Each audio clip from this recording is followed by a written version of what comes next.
Good morning guys, అందరు ఎలా ఉన్నారు? ఈరోజు సాటర్డే వచ్చేసి మనము సినిమా మహాత్ముని గుడికి వెళ్తాము. అది మీకు అందరికీ తెలిసిన విషయం ఆల్రెడీ. ఈరోజు సినిమా మహాత్ముని గుడికి వెళ్తాం, రండి. గంగనేపల్లి దగ్గర ఉన్నటువంటి సినిమా మహాత్ముని గుడికి వెళ్ళి భగవంతుని దర్శించుకుందాం. ఎవ్రీ వీక్ సాటర్డే అయితే నేను సినిమా మహాత్ముని గుడికి వెళ్తాను. చాలా మంచిది సినిమా మహాత్ముని మనం దర్శనం చేసుకుంటే శనివారము. ఆ స్వామి బాధలు పెడతాడు, మమ్మల్ని కష్టాలు పెడతాడు అని అపోహ అయితే వద్దు. మీకు కష్టాలు బాధలు అవి మన కర్మలను బట్టి వస్తాయి. ఆ స్వామి ఎక్కువ మనం ఏం బాధించడు. మీరు గమనిస్తే మంచు ఏమాత్రం కనిపిస్తాడు లేదు. అటువైపు సూర్యుడు చిన్నగా ఒక కాయిన్ రూపంలో వస్తున్నాడు, కనిపించడం లేదు. ఈ పక్క అడవి, ఇది కూడా మంచే, పూర్తిగా మంచి. ఆ పక్క అడవి ఏమాత్రం కనిపించలేదు. ఇప్పుడు నేను వచ్చిన దావ ఇది, ఈ దావ చూడండి, ఏమీ కనిపించడం లేదు. ఇంకా మా బావి ఆ పక్క పూర్తిగా మంచు, విపరీతమైన మంచు పడుతుంది. మోస్ట్లీ నేను కూడా ఎవరికి కనిపించకపోవచ్చు, కొంచెం దూరం ఉంటే, దగ్గరగా వస్తే మాత్రం కనిపిస్తాను నేను. ఆ విధంగా ఉంది. శనివారము మనము శని మహాత్ముని గుడికి పోతే మనకి ఎంత మంచి జరుగుతుంది అంటే, మనకి ఫస్ట్ ఆఫ్ ఆల్ మంచి అనేది ఏ విధంగా జరగాలి అంటే మన ఆరోగ్యం బాగుండాలి. ఆరోగ్యం బాగుంటే అన్ని రకాలుగా మనకి ఉన్నట్లే. ఆరోగ్యమే మహాభాగ్యం. ఆరోగ్యం బాగుంటే నీకంటే పెద్ద కోటీశ్వరుడు ఇంకెవరూ లేదు. మీరు గమనించి చూస్తే కోటీశ్వరులుగా ఉంటారు, వాళ్ళ దగ్గర కుప్పలుగా డబ్బు ఉంటుంది. ఇట్లా కుప్పలు ఉంటుంది డబ్బు. వాళ్ళకి తినడానికి ఆరోగ్యం ఉండదు, వాళ్ళకి లేని రోగాలు అంటూ ఉండవు. వాళ్ళకి నువ్వు స్వీట్ పెట్టు షుగర్ అంటారు, కారం పెట్టు బీపీ అంటారు, మంచి టేస్టీగా రుచిగా వండి పెట్టు రక్తపోటు, హై ప్రెషరు, తీవ్ర స్థాయిలో టెన్షను, అది ఇది అని ఏదో రోగాలు చెప్తారు. కొలెస్ట్రాల్ పెరిగిపోతుంది, హార్ట్ అటాక్లు వస్తాయి అన్నీ. అదే అన్నీ సక్రమంగా ఉంటాయి మనకి. ఎవరికి? ఒక వ్యక్తికి ఎగ్జాంపుల్, వాడికి తినడానికి తిండి ఉండదు, అది కన్వర్జేషన్. దీన్ని బట్టి మీకు గమనిస్తే అంటే తెలుగులో ఒక సామెత ఉంది, అటుకులు ఉండేవాడికి పండ్లు ఉండవు, పండ్లు ఉండేవాడికి అటుకులు ఉండవు తినడానికి. సో ఆ విధంగా దీన్ని బట్టి మీరు గుర్తుంచుకోవాల్సింది ఏమంటే కర్మ. అది కర్మను బట్టే వస్తుంది. డబ్బు ఎంత సంపాదించాము ఏది అనేది కాదు ఇంపార్టెంట్, సంపాదించిన మార్గం ఇంపార్టెంట్. ఆ మార్గం ఏ విధంగా మార్చింది అనేది, ఆ మార్గం ధర్మంది అయితే ఆ డబ్బు నువ్వు అనుభవించగలుగుతావు. అదే ఇక్కడ నీతి భూలోకంలో. సో అటువంటి ధర్మాన్ని భూలోకంలో కాపాడేటటువంటి వ్యక్తి సాక్షాత్తు శని భగవంతుడు.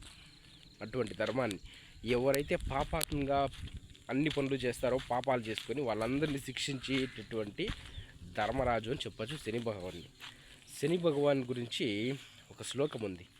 నీలాంజన సమాభాసం రవిపుత్రం అంటే సూర్యుని యొక్క కుమారుడు. సూర్యునికి 2 కుమారులు, ఒకరు యమధర్మరాజు, రెండవది శని భగవాడు. రవిపుత్రం యమాగ్రజం. యమ అగ్రజం అంటే యముడి కంటే కూడా పెద్దవాడు అని శని మహాత్ముడు. యముడు చిన్నవాడు.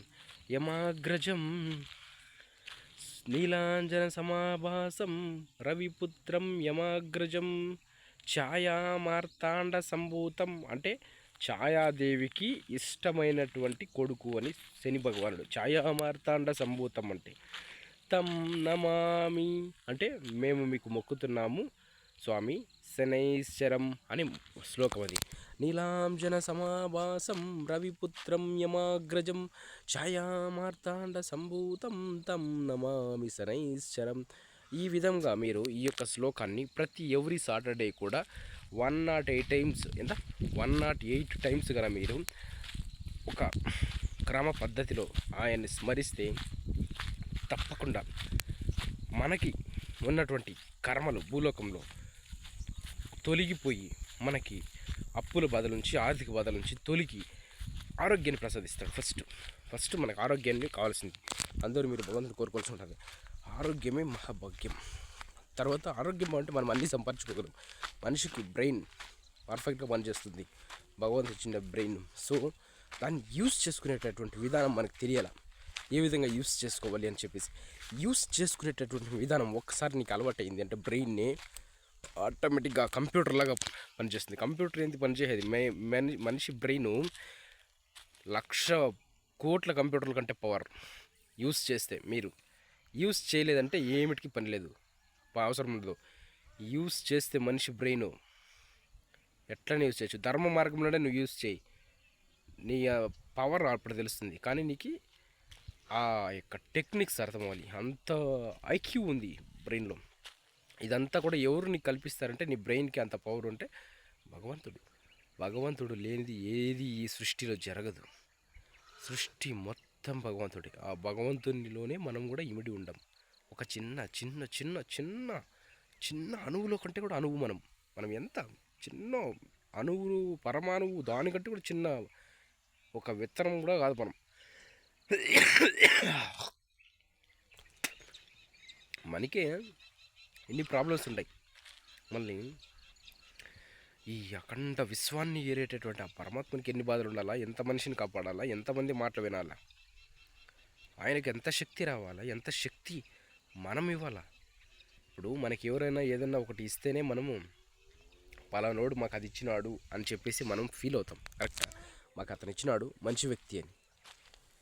ఒకవేళ మీరు నన్ను అప్పు అడిగారు, నేను మీకు అప్పు ఇవ్వలేదనుకోండి, వాడు నేను అడిగినప్పుడు అప్పు ఇవ్వలేదు నాకు, వాడు బ్యాడ్ పర్సన్ అంటారు మీరు. మనసులో వస్తుంది, ఎందుకంటే అది మనిషి యొక్క ఫీలింగ్. మీరేమైనా అడిగినప్పుడు నేను తెచ్చిపోయినా కూడా వాడు నాకు అది లేదు ఇది లేదు అని చెప్పి మనిషి అనుకుంటాడు. మనిషి యొక్క నైజం అది. సో అది నా దగ్గర ఉంటే నేను ఇస్తాను, ఒకవేళ నా దగ్గర లేకపోతే లేదు అని చెప్తాను. ఒకవేళ మీరు అడిగింది కూడా అరేంజ్ కాకపోతే లేదు అని చెప్తా. అది సమ్ టైమ్స్ సిచ్యువేషన్స్. మీకు మనిషికే ఇంత కోపం వస్తే భగవంతుడికి మనం ఒక్కసారైనా కూడా వెళ్ళి పూజ చేయకపోతే ఆయనకి ఎందుకు కోపం రాదు? ఈ భూమి మీద ఆయన అనుమతి లేకుండా నువ్వు పుట్టావా? చెప్పు. ఆయన అనుమతి లేకుండా నువ్వు పుట్టావా? భగవంతుని అనుమతి ఉంటేనే నువ్వు పుడతావు. ఫస్ట్ పాయింట్ గుర్తుపెట్టుకో. నీకు పేరు పెట్టాలి, నేను ఇదంతా రాసి పెట్టింటేదా జరుగుతుంది.